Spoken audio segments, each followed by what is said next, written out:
وہ کہنے لگے وما لنا، ہمارا کیا عذر ہے، ہم کیوں نہیں قتال کریں گے؟ وما لنا اللہ نقاتل فی سبیل اللہ، ہمارا کیا عذر ہے کہ ہم کیوں قتال نہ کریں گے اللہ کے راستے میں؟ حالانکہ وقت اخرجنا، حالانکہ ہم نکالے گئے ہیں، من دیارنا، اپنے گھروں سے، و ابنائنا، اور اپنی اولاد سے، ہمیں ہمارے گھروں سے بے دخل کیا گیا، ہمیں ہماری اولاد میں سے نکال دیا گیا، ہماری جو آل اولاد ہے اس سے نکلنے پر ہمیں مجبور کر دیا گیا، پھر ہم کیوں قتال نہیں کریں گے؟ اللہ تعالیٰ بس ہم پر فرض کرے، پھر دیکھیں ہم کیا کرتے ہیں۔ تو فلما کتب علیہم القتال، جب ان پر قتال فرض کر دیا گیا تو تولوا، پھر وہ پھر گئے، ٹھیک ہے؟ پھر اللہ تعالیٰ نے جب تک حکم نازل نہیں کیا تھا تب تک جو ہے وہ بڑی بڑی باتیں کرتے تھے، اور جب اللہ تعالیٰ نے حکم نازل کر دیا تو پھر کیا کیا؟ پھر گئے، الا قلیلا منہم، سوائے ایک چھوٹی سی تعداد کے۔ واللہ علیم بالظالمین، اور اللہ رب العزت ایسے ظالموں کے بارے میں خوب جاننے والا ہے جنہوں نے اللہ تعالیٰ کا حکم آ جانے کے بعد اس سے روگردانی کی۔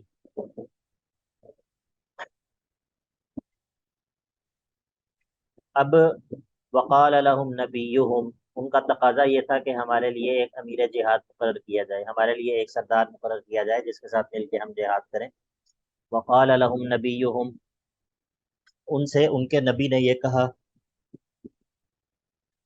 ان اللہ قد بعث لکم طالوت ملکا، کہ اللہ تعالیٰ نے تمہارے لیے طالوت کو سردار مقرر کر دیا ہے، طالوت کو اللہ تعالیٰ نے تمہارے لیے سردار مقرر کر دیا ہے۔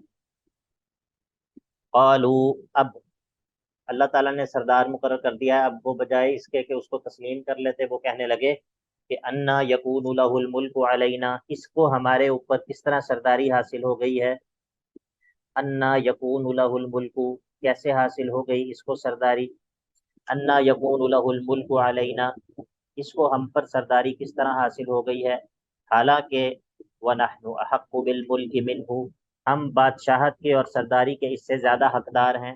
وَلَمْ يُؤْتَ سَعَةً مِّنَ الْمَالِ، اور اس کو تو بہت زیادہ مال بھی نہیں دیا گیا، اس کے پاس تو بہت زیادہ مال بھی نہیں ہے۔ پہلے یہ کہا کہ اللہ تعالیٰ ہمارے لیے کسی سردار کو مقرر کر دے، اب جب اللہ تعالیٰ نے مقرر کر دیا طالوت کو، تو اب یہ کہنے لگے یہ کیا بات ہوئی؟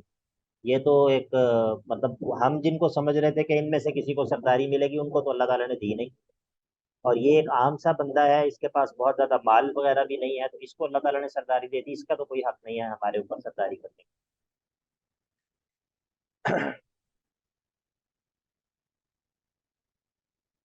السلام علیکم سر۔ جی وعلیکم السلام۔ سر یہ حضرت موسیٰ علیہ السلام کے بعد یہ جو جس بھی ذکر ہو رہا ہے ان کا، جنہوں نے طالوت کو ان کے لیے بنی اسرائیل کے لیے سردار بنایا تھا، یہ کون، یہ کچھ نبی تھے یا کون تھے؟ جی نبی ہے، لکھا تو ہوا ہے، وقال نہیں لهم سر، نبی، نام وغیرہ۔ یہ غالباً یوشع تھے، غالباً یوشع تھے، جی سر۔ پتہ نہیں ہے، دیکھنا پڑے گا۔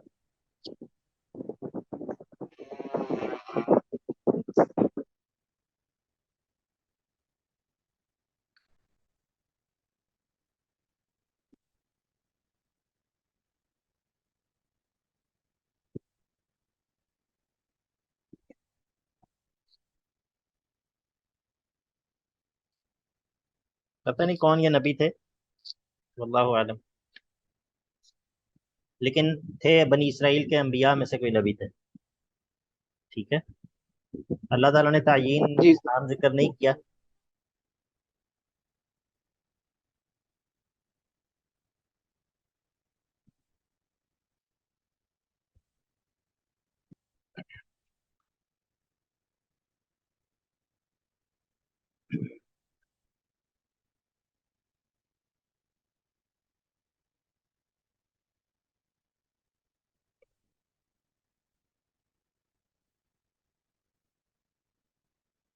اچھا جی، قالوا انا یکون له الملک علینا، وہ کہنے لگے کہ کہاں سے ہو گئی اس کی ہمارے اوپر سرداری، حالانکہ ونحن احق بالملک منہ، ہم تو سرداری کے اس سے زیادہ حقدار ہیں، کیوں؟ ولم یؤت سعۃ من المال، اس کے پاس تو بہت زیادہ مال بھی نہیں ہے۔ یہ وہی بات ہے جس طرح میں نے پہلے آپ لوگوں کو بتایا تھا ایک جگہ پہ کہ اللہ تعالیٰ، یعنی کہ وہی جو ہے، وہی انسانوں کے جو معیار ہیں، معیار ان کی اصلاح کرتی ہے، ٹھیک ہے؟ انسان بعض دفعہ غلط معیار کی وجہ سے انسان حق کو ٹھکرا رہا ہوتا ہے، کیونکہ اس کے ذہن میں سٹینڈرڈز ہی غلط ہوتے ہیں۔ یہ سورۃ البقرہ میں یہ بات اس سے پہلے ہم نے کون سی آیات میں کی تھی؟ کون بتائے گا؟ کون سی والی آیات کے اندر ہم نے یہ بات کی تھی؟ نکاح مشرقہ عورت کی ہاں، نکاح. بارک اللہ فیک، بارک اللہ فیک۔ وَلَعَبْدٌ مُؤْمِنٌ خَيْرٌ مِّن مُشْرِكٍ وَلَوْ أَعْجَبَكُمْ وَلَأَمَةٌ مُؤْمِنَةٌ خَيْرٌ مِّن مُشْرِكَةٍ وَلَوْ أَعْجَبَتْكُمْ۔ اگر ایک غلام ہو لیکن مومن مت ہو، مومن غلام وہ ایک آزاد مشرک سے بہتر ہے، اگرچہ وہ آزاد مشرک حسن کے اعتبار سے اور مال کے اعتبار سے تمہیں اچھا ہی کیوں نہ لگے، اور ایک مومنہ لونڈی وہ ایک آزاد مشرکہ عورت سے بہتر ہے، اگرچہ وہ آزاد مشرکہ عورت اپنے حسن اور اپنے مال کے اعتبار سے تمہیں زیادہ اچھی ہی کیوں نہ لگے، ٹھیک ہے؟ تو یہ کیا تھا؟ اللہ تعالیٰ کیا کر رہا تھا اس کے ذریعے؟ کہ جو سٹینڈرڈز پہلے سیٹ تھے ہاں، ان ان کی کو اصلاح، ان مطلب کی اصلاح۔ چینلائز کیا جا رہا تھا کہ جو ہاں، آپ کب تشریف لائی ہیں کلاس میں؟ جی سر ابھی کل کہاں پر تھیں آپ؟ جی سر کل مجھے بخار تھا تو نیند آ گئی اس ٹائم پہ۔ اچھا،